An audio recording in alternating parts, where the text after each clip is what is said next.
This is Lexi Coston, and on today's Jazz Radio Show, we are going to be covering Duke Ellington. Edward Kennedy Ellington, aka Duke Ellington, was born in Washington, D.C. on April 19, 1899. Ellington began writing in the early 1920s. He was not only a composer, but was a pianist and a bandleader of his jazz orchestra, the Duke Ellington Band. Ellington's music is considered to be part of the swing era, which ranged from 1934 to 1945. Ellington's main passion and inspiration was ragtime. To start off today, I'm going to play Ellington's first composition, Soda Fountain Rag. The song was inspired by his time spent as a soda jerk. He wrote the song at the young age of 15.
Alright, I hope y'all really enjoyed Soda Fountain Rag. I feel like that captured Ellington's youth very well. Next up, we're going to talk about his early years, where Ellington was the band leader of a sextet. For those of you who are unfamiliar, a sextet is a group of 6. During this time, Ellington worked with musicians such as trumpeter Cootie Williams, cornetist Rex Stewart, and alto saxophonist Johnny Hodges. The next song that I'm going to play really captures this era for Ellington, and that is the song Flaming Youth, which came out in 1929.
All right, next we're going to talk about Ellington in the 1930s. The 1930s were a great time for Ellington. Up until that point, whenever he needed a vocalist, he would bring on Sonny Greer. However, in 1931, Ellington discovered Ivy Anderson, a phenomenal female vocalist. The next song I'm going to play features Ivy. It is called I'm Satisfied. This song was released in 1933.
Just to be at your side in all the bliss I ever want to find.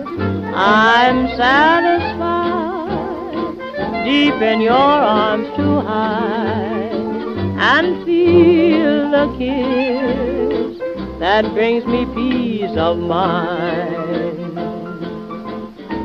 Am I contented when I'm with you? Yes, indeed. Your love for me is all the food and drink I need. The world is wide and will drift with the tide. Just as long as you're mine, I'm satisfied.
All right, I hope you guys enjoyed that song. I feel like it can show how dreamy Ivy's voice was. Not only was her voice dreamy, but I found the brass instruments to be really terrific in that song. So unfortunately, Ivy left the group in 1942. Just 7 years later, Ivy passed away in Los Angeles, California. One of her last songs with the group was Jump for Joy, which was released in 1941. This was one of the very few songs that I actually recognized in my research for this project, and it has turned out to be one of my favorites from this winter session. I hope you enjoy it as much as I did.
is out of style. Honey child, jump for joy. Don't you grieve, little leaf. All the hounds, I do believe, have been killed. Ain't you thrilled? Jump for joy. Have you seen pastures groovy? Green Pastures was just a Technicolor movie. When you stomp up to heaven and you meet old St. Pete, tell that boy, jump for joy. Step right in, give Pete some skin and jump for joy.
The 1940s were a time of change for Duke Ellington and his band.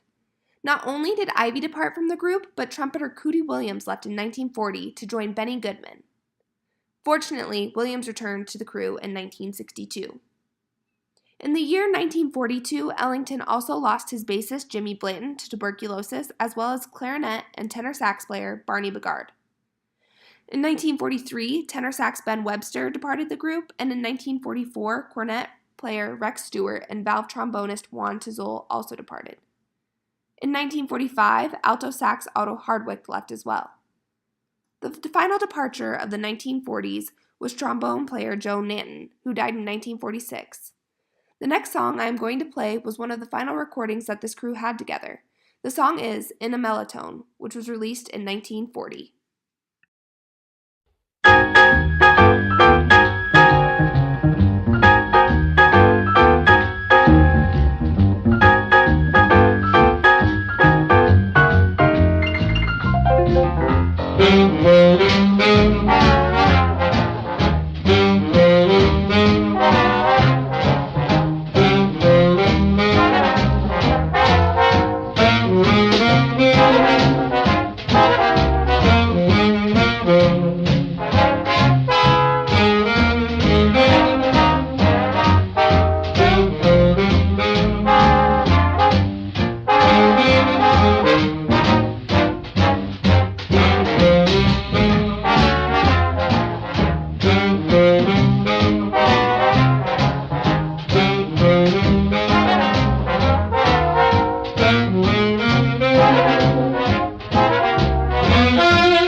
right, folks. I hope you enjoyed In a Melotone. I hope you noticed that wonderful introduction with Duke Ellington on the piano. The bass that immediately followed was the infamous Jimmy Blanton. I also hope that you were able to hear some of the growls that were in the middle of the song. I feel like the song truly captured the full essence of swing during that time. So now I'm going to take a break to talk about Duke Ellington's personal life. Duke married his high school sweetheart, Edna Thompson, at the age of 19. Soon after their marriage, Edna gave birth to their only child, Mercer Ellington. Mercer went on to become a musician, composer, and arranger, just like his father. In 1996, Mercer died at the age of 76 in Copenhagen, Denmark. To break up this program, I'm going to play one of Mercer's songs. This recording was a live performance from 1984. The song was titled Caravan, and it was a tribute to his father, Duke.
I think it is fair to say that after listening to Caravan, that you can hear how Duke influenced his son Mercer. But now getting back to Duke, we're going to now look at Duke in the 50s. Like the 40s, the 50s were a bit of a difficult time for Ellington. During that time, big band popularity slipped and Ellington became less influential.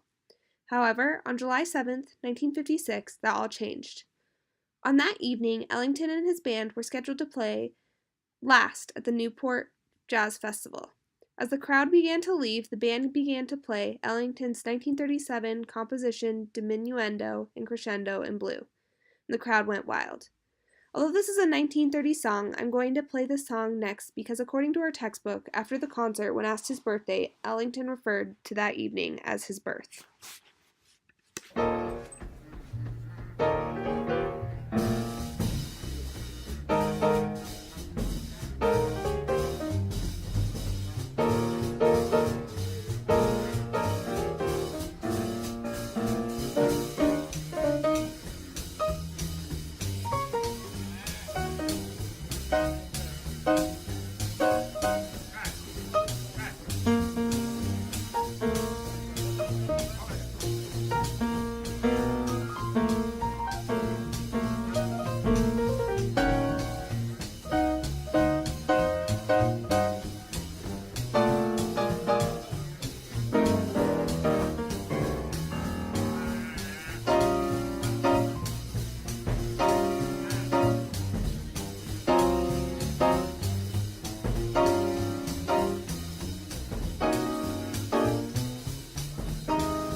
After listening to Diminuendo and Crescendo in Blue, I hope that you can see why Ellington considered that song to be his rebirth. The next song I'm going to play for you is actually from the 1950s. It was composed in 1953. The song is Satin Doll. I find it interesting that this song came from Ellington's lull period because it was later recorded by artists such as Ella Fitzgerald, 101 Strings, the Gaylords, Bill Doggett, Terry Callier, and Nancy Wilson. Johnny Mercer wrote the lyrics, and the song eventually became one of Ellington's go-to closing numbers. The song is known for its unusual chords. Just give it a listen and you will understand.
Now we are going to look into Ellington's 1960s. The 1960s were a time of experimentation for Ellington. He began to play with African, Far Eastern, Middle Eastern, and West Indian themes in his music. What was interesting is that he combined these new twists with traditionalists like Louis Armstrong and Count Basie. The next song I'm going to play for you is from Armstrong and Ellington's 1961 album, Together for the First Time. The song I selected is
sweet and gentle.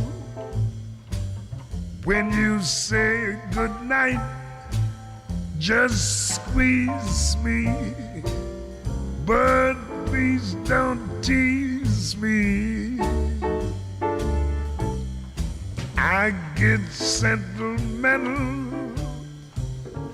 when you hold me tight, just squeeze me, but please don't tease me. Missing you since you went away, singing the blues away each day, counting the nights and waiting for you. I'm in the mood to let you know I never know I love you so. Please say you love me too. When I get this feeling, I'm in ecstasy. So squeeze me, but please don't tease me.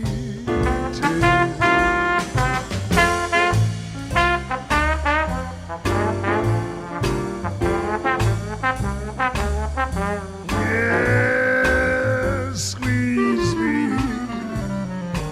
mama, don't tease me, yes.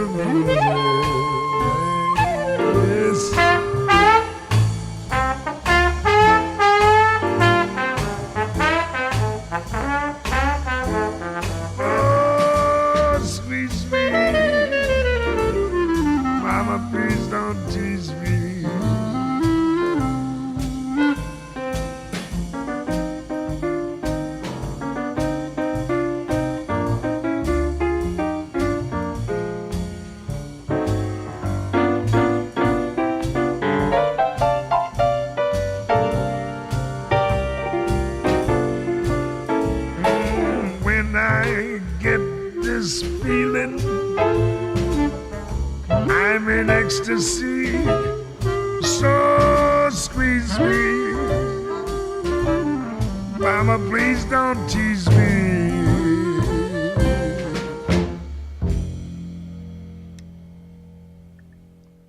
All right, to close out the night, we're going to look at Ellington's overall success. By the end of his career, Duke received 119 awards from around the world. He and his band were voted the top band organization 76 times, and 15 colleges had granted him an honorary degree. Ellington was an honest and graceful man throughout his entire career, which is why a lot of people had admired him.